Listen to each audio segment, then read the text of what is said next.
As you get ready to head out the door this morning, a local mother has a message for drivers. Please watch out, be careful, make sure there's no kids around.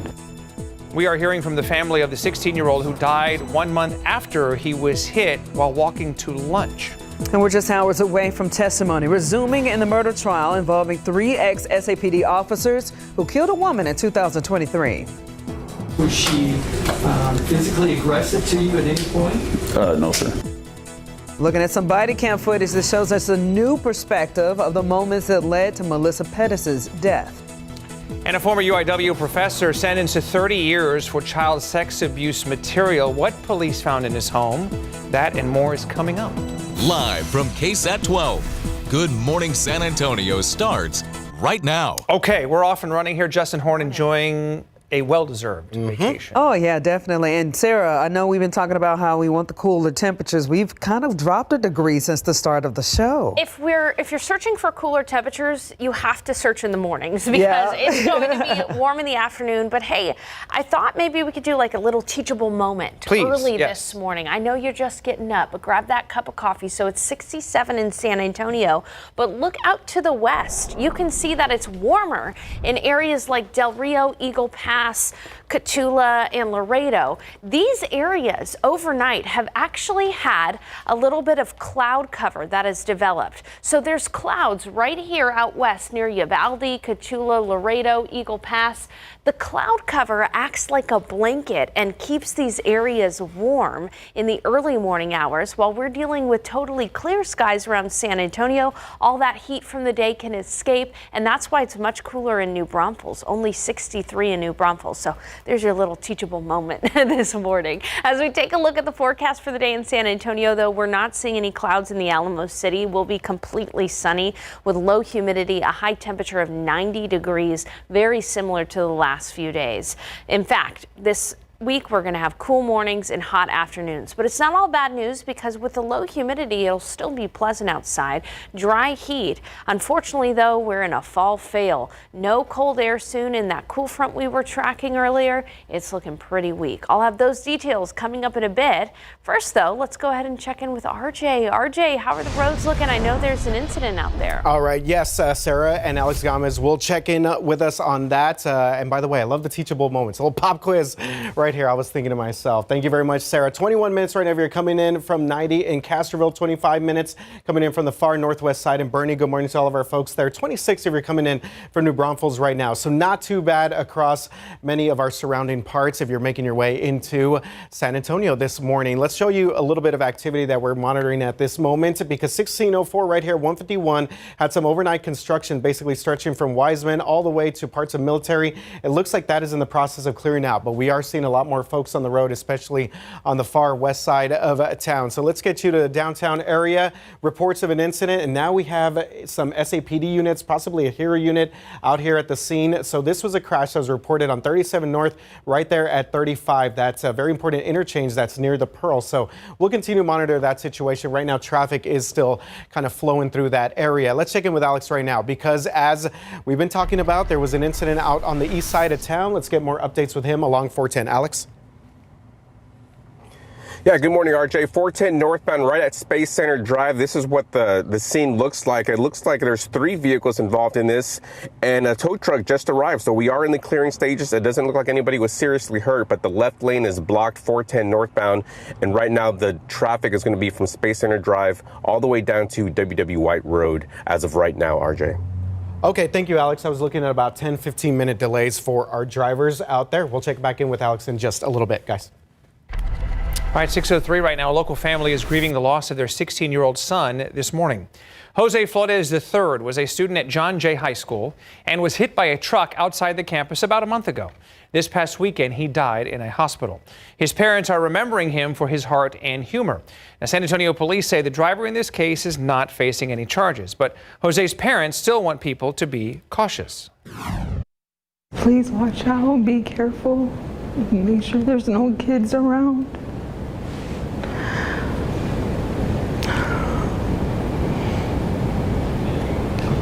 Because no family should have to go through this. Now, Jose's organs will be donated. His mother and father say that he wanted to be a firefighter and that this is one way for him to still save lives. All right, 6:04 now. Day 3 of the murder trial of Melissa Perez is today. And we have some new body cam footage that showed a struggle between Perez and 3 former San Antonio police officers that happened in 2023. Officers Alfred Flores, Eliezer Alejandro, and Nathaniel Villalobos shot and killed Perez. But prosecutors argue Perez was not a threat. The defense, though, saying that she was a danger to herself and others. They played a 911 call from Perez's neighbor the night of the shooting, who said, quote, "She's being violent and has pliers in her hand," end quote.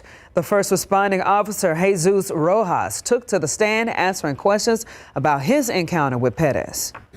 Was she physically aggressive to you at any point? No, sir. Was there any mental health unit officers or personnel that you could have dispatched that call? No. Sorry? No, sir.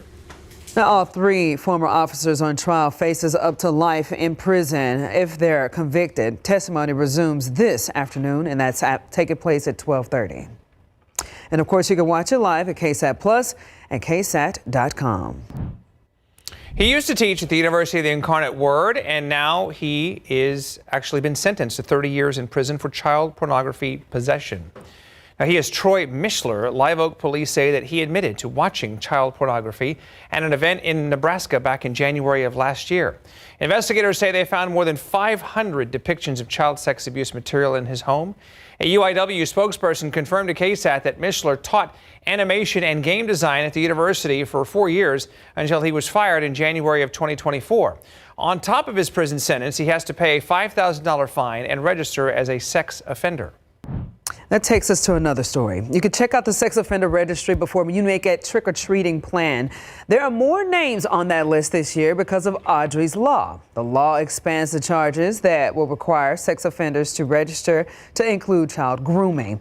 Now, child grooming is when a predator builds a trusting relationship with a child or family, making it easier for future abuse. Well, that law came about after 11-year-old Audrii Cunningham was kidnapped and killed last February by a family friend.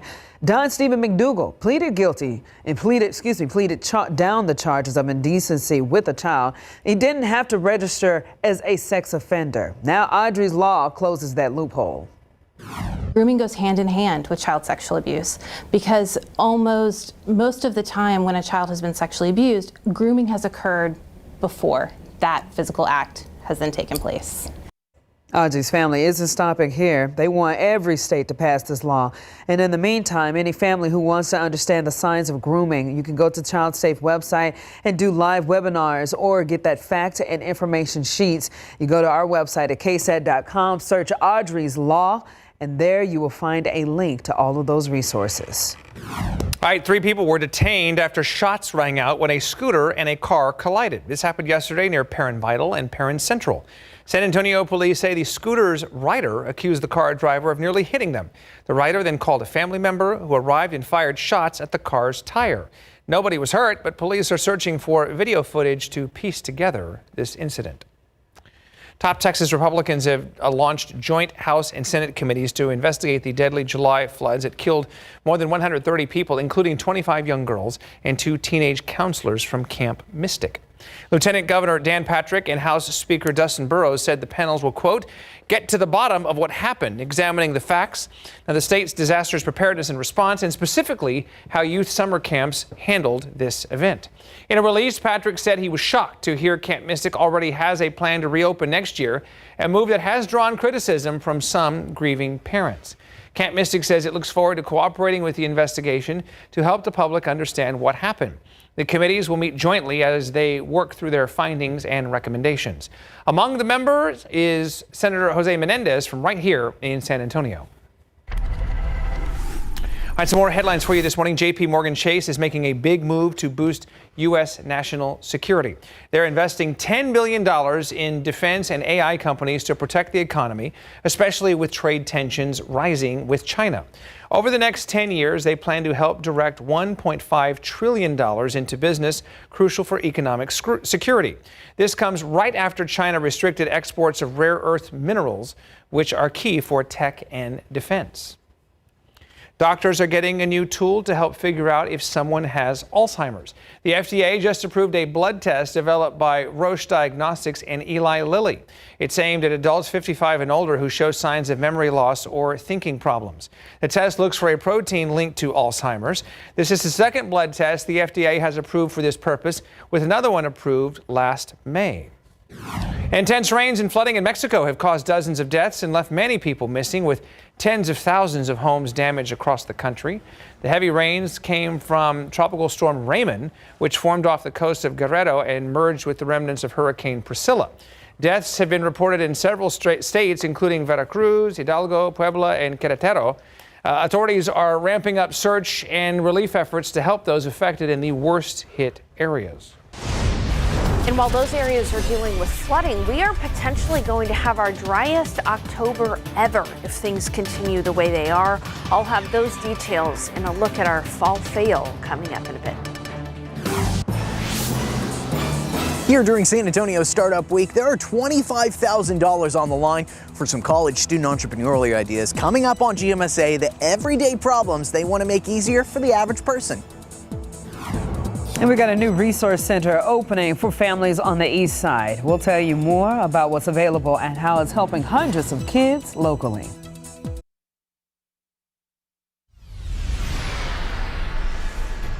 Why can't the Spurs pay for a new arena all by themselves? Why do you need public dollars to do that? They're big questions before a big vote that's just weeks away. Funding for a new Spurs arena is on the ballot. A lot of voters are concerned when they look at this large amount of money coming from the city and the county. It's a project with excitement, debate, and implications for downtown San Antonio and beyond. If the Spurs don't get a new arena downtown, do they leave San Antonio? There's nothing about what's going on in San Antonio that is unique. On Tuesday, KSAT breaks down what's before voters in Propositions A and B, who would pay for a new Spurs arena, and what's happened in other cities when pro teams want new homes.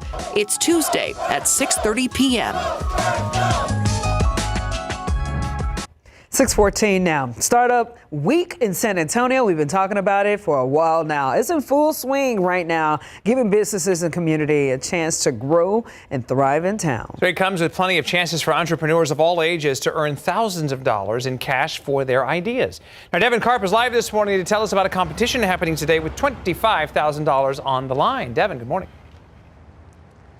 Hey, good morning, guys. So far, I've introduced you to some entrepreneurs on both sides of the spectrum. We've talked to professionals who have been doing this for years and years, even some high school students who aren't even 18 yet but have thousands of dollars in seed money. But right now, happening later on today, college students from Trinity University are going to have the chance to compete in the Stumberg competition. 5 teams of kids with $25,000 worth of investment all on the line. So this is the Stumberg Venture Competition. It's something Trinity University has been doing for 10 years and has invested nearly $600,000 in student businesses to this date. These teams of students have been working on startups to compete to get here to Stumberg. They had to go through multiple levels to get to this point, and they will be competing for $25,000, all having already gotten $5,000 to this point. So not only will they be pitching their ideas to a team of panelists, they're going to be pitching what they've already done with their money and why they deserve more. I had the chance to catch up with 2 of those teams, practice their pitching before the big day, who say their ideas were always coming from a place of wanting to help people, including one company, Handy Door, who says after some personal experience, they want to make mobility easier for everyone and anyone at a fraction of the price on the market right now. I was in a car accident a couple years ago, and during my rehab process, I had to use a wheelchair, a walker, and a cane, and I found out that it was extremely hard to move around my house, especially when it came to opening and closing doors. So then we began to think about who else had this problem and a solution that could, help benefit those people. Stumberg is going to be kicking off later on today over at 5 o'clock over here on Trinity University's campus. That's going to be at the Ruth Taylor Recital Hall coming up later on. If you want to see any of more of the events happening with San Antonio's Startup Week, whether that's downtown at Geekdom or right over here on one of the many college campuses in town, you can visit the KSAT website. That's where we've got the full schedule, or you can download the Hoover app to see everything for yourself. For now, I'll send it back to you guys. Devin Karp, KSAT 12 News. All right, Devin, thank you, sir. To the east side now, local leaders are celebrating the opening of a new resource center for the families in the East Central Independent School District. And there's a look inside. The United Way East Central ISD Family Resource Center, located inside Pecan Valley STEM Academy, offers free support and essentials like hygiene products through its family care closet. This is the second center United Way has opened in San Antonio, part of a bigger effort called the Driving Possibilities Initiative, with partners like Deplechin Children's Center and Texas A&M San Antonio.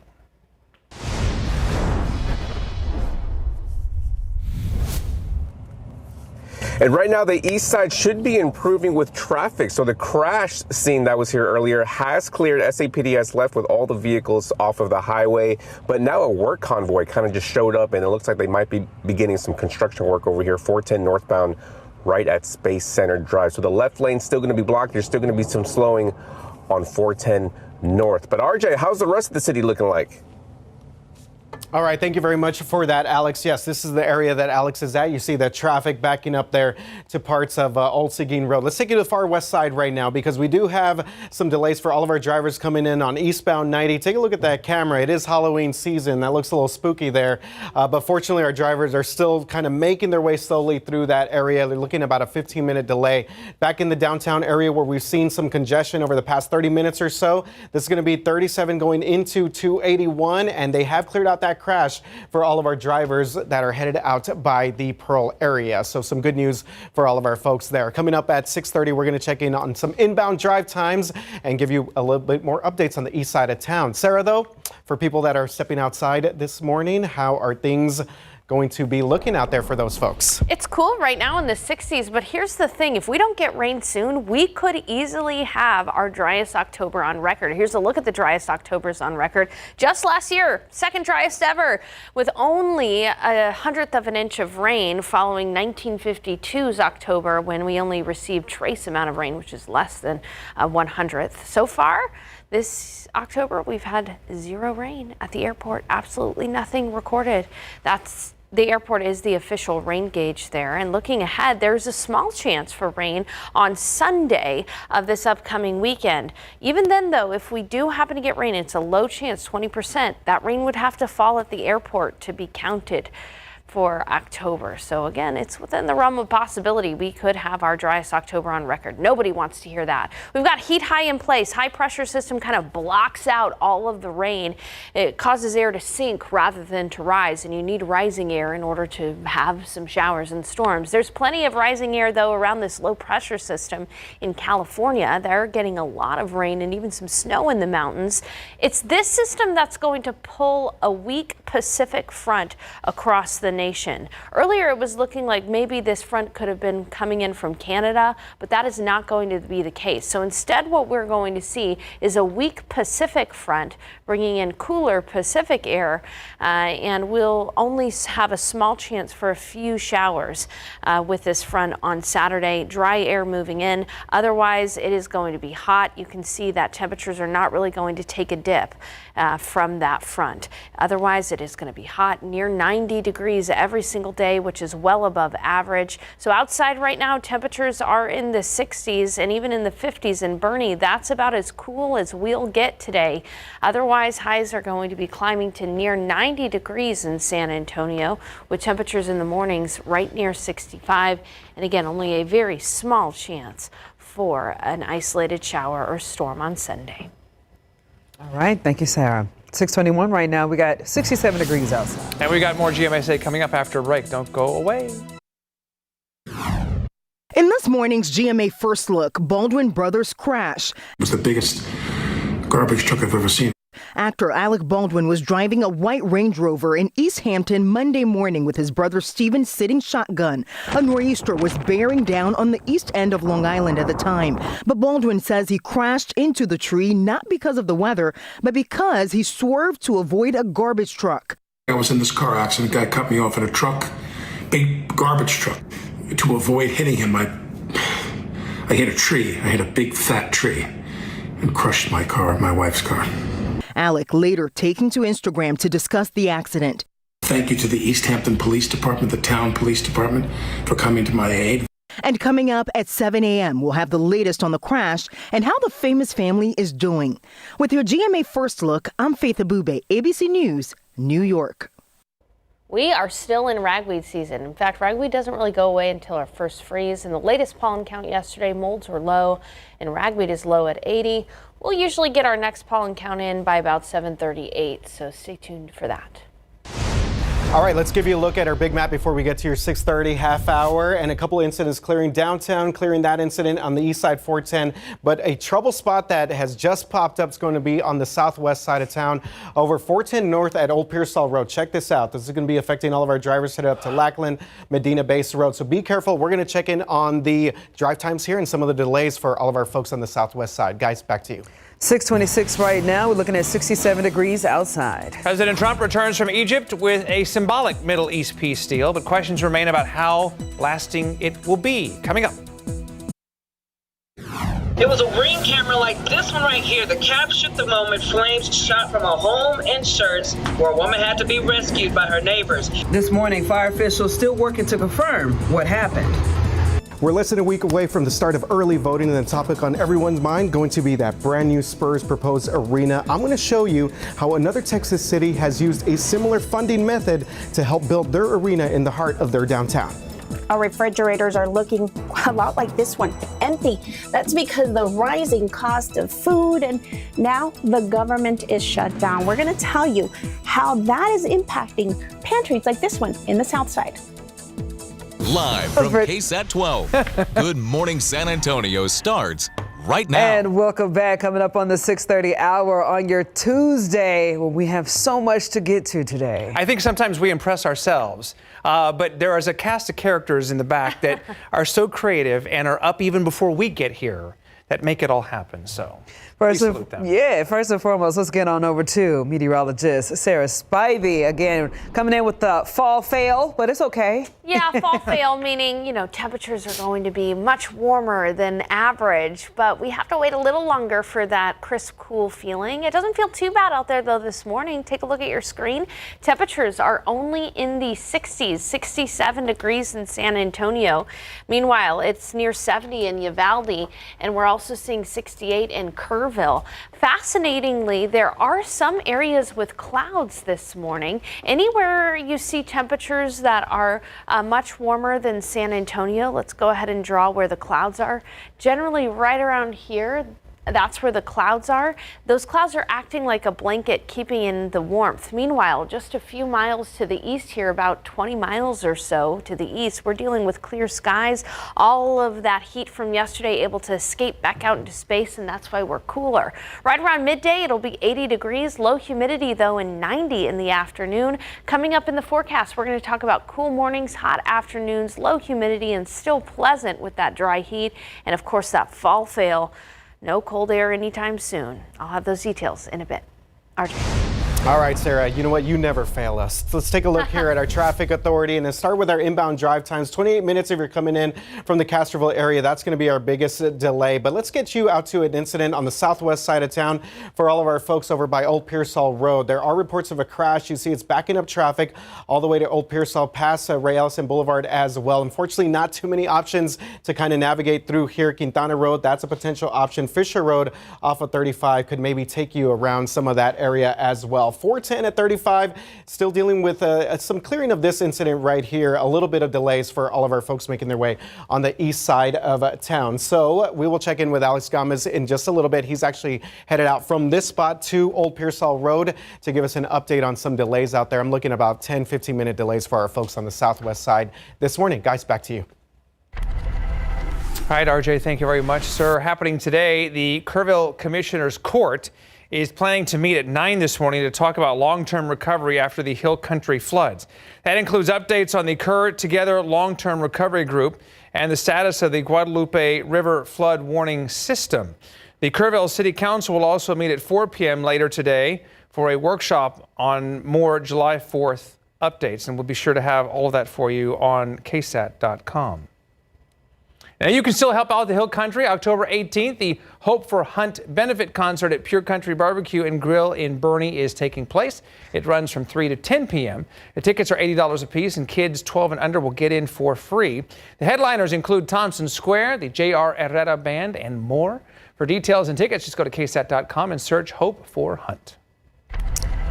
All right, right now I want you to check out some video that is right here on your screen showing some flames shooting through windows of a home in Schertz. It happened on Friday when a woman who was trapped inside rescued by her neighbors. But people who live in the area say that they felt an explosion just before they saw the fire started, and many of which blame a gas leak. I'm a journeyman plumber. I know what that smell is, and I knew it was a pretty big issue. But whenever I walked out on my front porch and it was very strong, I knew something was up.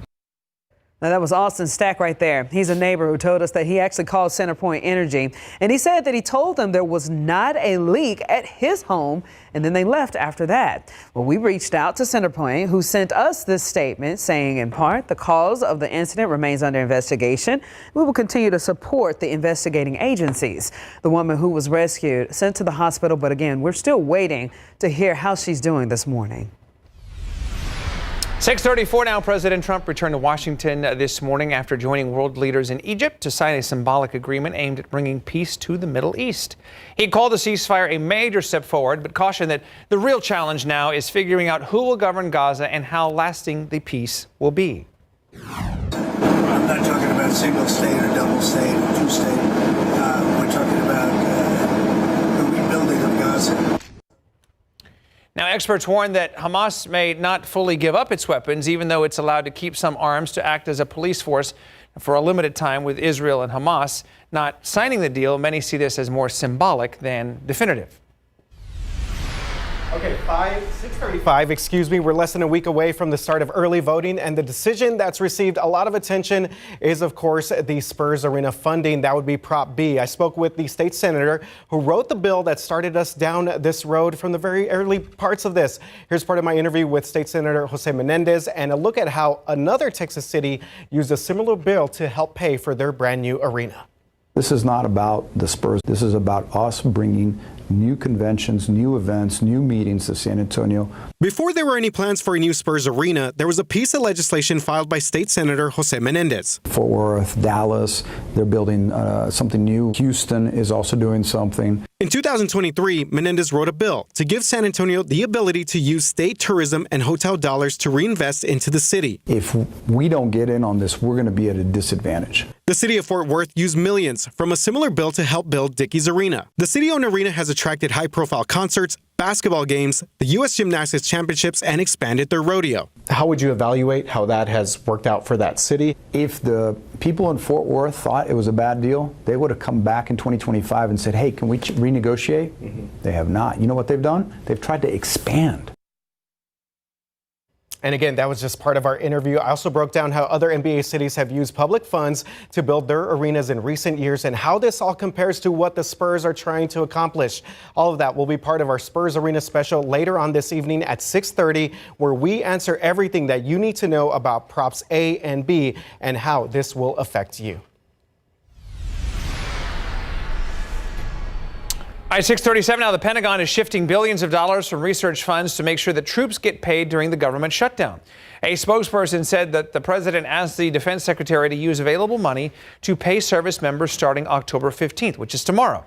They found $8 billion in unused research and testing funds, and that money will cover paychecks if the shutdown goes beyond Wednesday. And the government shutdown also affecting lots of national parks. But at Mount Rushmore in South Dakota, the lights are still on. And that's thanks to the state's governor and lawmakers who are donating money to keep the monument lit. Republican Governor Larry Roden, along with Senators Helene Duhamel and Randy Dybert, are helping cover the cost. Roden says that they will keep the faces of Washington, Jefferson, Roosevelt, and Lincoln shining for weeks to come. All right, some more headlines for you. The Pentagon is telling beat reporters to sign new strict rules by today, or they would lose their press passes by Wednesday. Many news groups, including CNN, Reuters, and the New York Times, are refusing to sign. The Pentagon Press Association says the rules gag employees and threaten reporters who seek unapproved information. Editors and reporters say they will keep covering the military with or without credentials. This morning, community leaders just outside Chicago are still waiting for the federal government to take down an 8-foot fence around an ICE facility. Now, the village sued, saying the fence blocks emergency responders and creates a safety risk. The government put up the fence to protect the building and workers from protests and attacks. A judge ordered the fence to be removed by today, but as of last night, it was still there. Residents are hoping that it does come down soon. And SpaceX's Starship, the most powerful launch rocket ever built, just finished a successful hour-long test flight. It's been a tough year for this version 2 prototype with a lot of test mission challenges along the way. The rocket launched from Starbase, Texas, and flew for more than an hour before splash landing into the Indian Ocean. All right, and it is not feeling like fall, but in some neighborhoods it's looking like fall, like in the Lopez family's house. You can see a beautiful picture of those gigantic skeletons that are all around San Antonio this year. Posted to KSAT Connect. Post your pictures to KSAT Connect. I'd love to show them on air. I don't love to show you the temperatures coming up, though. I'll have those details in a bit. All right, Sarah, and you know what? We're going to focus on the northeast side. Good news is we haven't really had to report much here, but we are seeing a little bit of delays right here. This is going to be Evans Road for all of our drivers headed south past Selma, but everything for the most part looking good. The southwest side, that is not the case. We'll check in on that accident at Old Pearsall Road coming up in just a bit. Jeff. Local families feeling that impact of the government shutdown as they turn to food pantries. After the break, Patty Santos has how a nonprofit is making sure these families get what they need.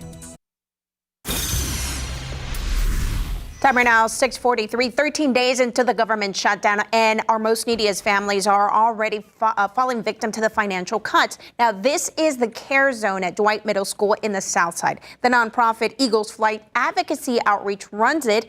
They provide clothing, diapers, formula, and food to families in that area. Here's why they are losing 1/3 of their funding this month.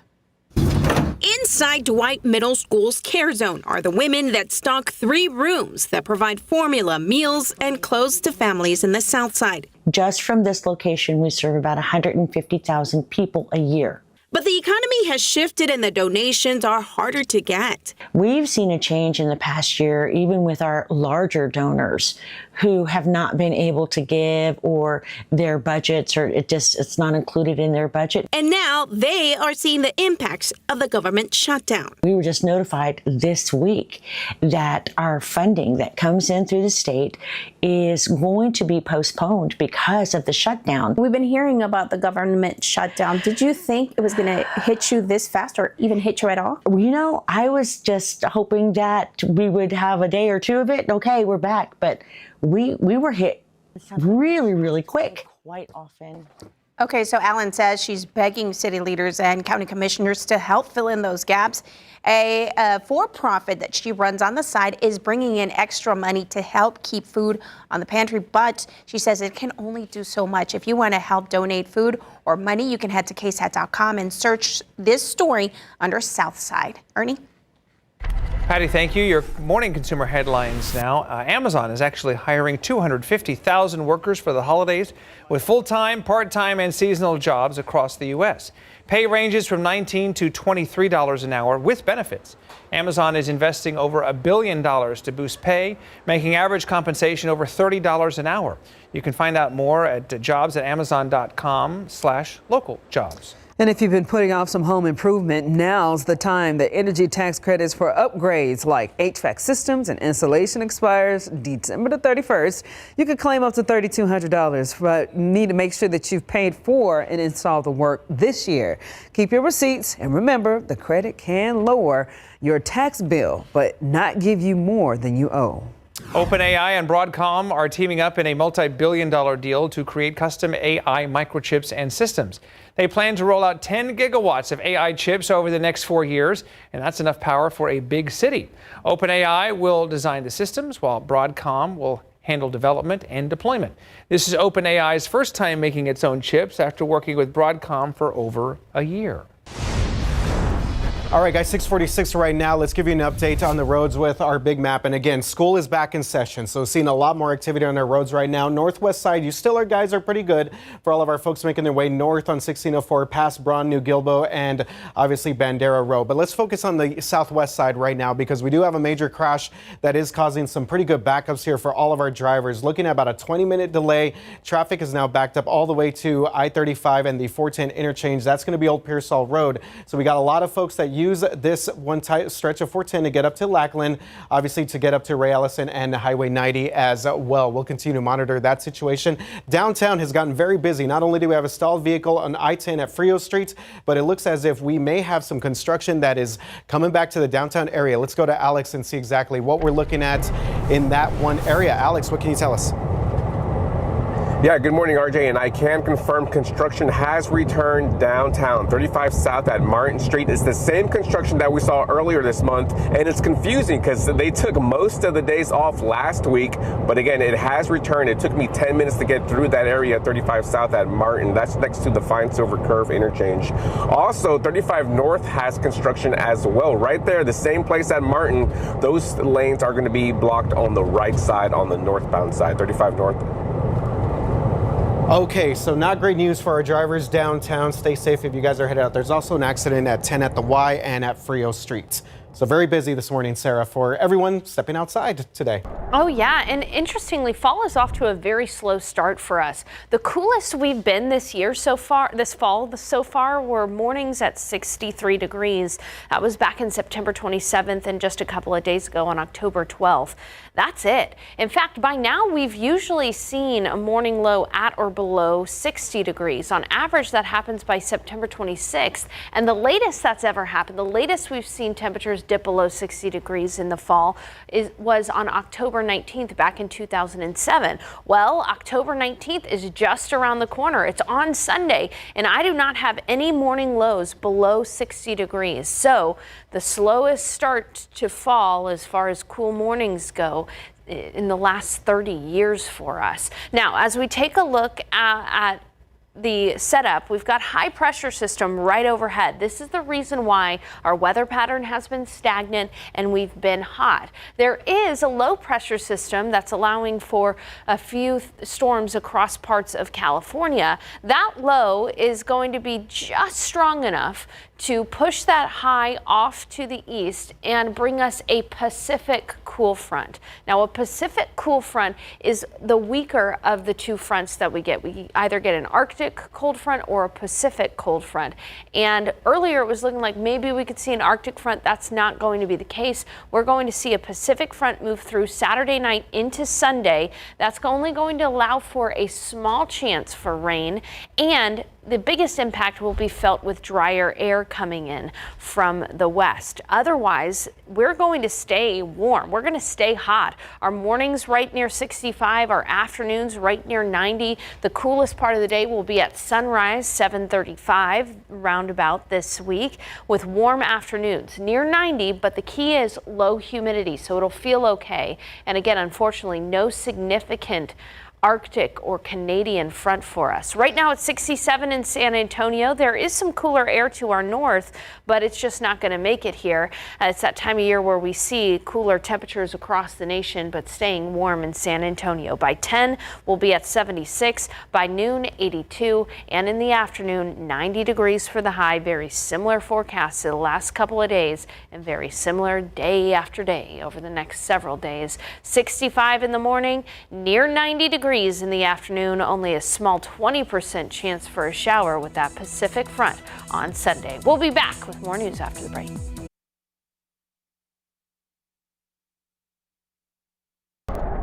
All right, no, I did not just copy and paste the forecast across the 7-day, but it certainly looks like that, right? Mornings right near 65, afternoons right near 90, mostly sunny skies, a few more clouds on Thursday, but that's about the biggest change, and a small possibility for a shower on Sunday. So a pretty ho-hum forecast for us over the next several days. Fall fail is what I'm calling it, but there's still plenty to talk about. All of the latest in the stream, the KSAT stream, about how we're off to a very slow start for our fall. I'll have those details in just a little bit. RJ. All right, thank you very much, Sarah. As we get to our 7 o'clock hour, things have gotten very busy across our roadways right now. 410 northbound traffic, a crash right here at Old Pearsall Road over by Ray Ellison. That's going to be now delaying all of our drivers to 35 and 410. So keep that one in mind. We're looking at about a 25-minute delay for all of our folks on the southwest side of town. Downtown has been very busy as well. They just cleared out a crash here at 10 at Frio, but there was another incident over downtown at the Y. And not only that, but it looks like we do have construction that is back for all of our drivers along 35 close to Cesar Chavez. So we'll check in just a little bit with Alex Gomez during GMSA Plus to give you more updates on the roads, guys. GMSA Plus, of course, we got Saving Lives. Every donation counts. And now we're talking about how you can get involved and when you can get your hands on this shirt if you do. Okay. And today is the day to celebrate your sweet tooth because it is National Dessert Day. The options, of course, are endless, from brownies to ice cream to cookies and cakes and pies and whatever. For many people, dessert is the perfect complement to top off a meal, but it's also an ideal indulgence that you can treat yourself with anytime. Now, today is the day to stop by your local bakery or restaurant for a treat, or if you have extra time, you can come up with one at your home. Apple crisp a la mode pie with vanilla ice cream. Yeah, that's me. Good. Swifties, I need you to listen up real quick. Taylor Swift is keeping the Eras Tour wives alive with a 6-part docuseries dropping on Disney Plus and Hulu December the 12th. The first 2 episodes give fans a behind-the-scenes look at her sold-out shows from March to December last year. Now, plus, we got the same day Swifties can get a full concert film from her final tour show in Vancouver, including the entire set from her Tortured Poets Department album. All right, we got so much more coming your way after this short break on GMSA Plus. Okay, RJ joins Jaffney for the top of the hour. Getting the free KSAT Plus app. We'll see you.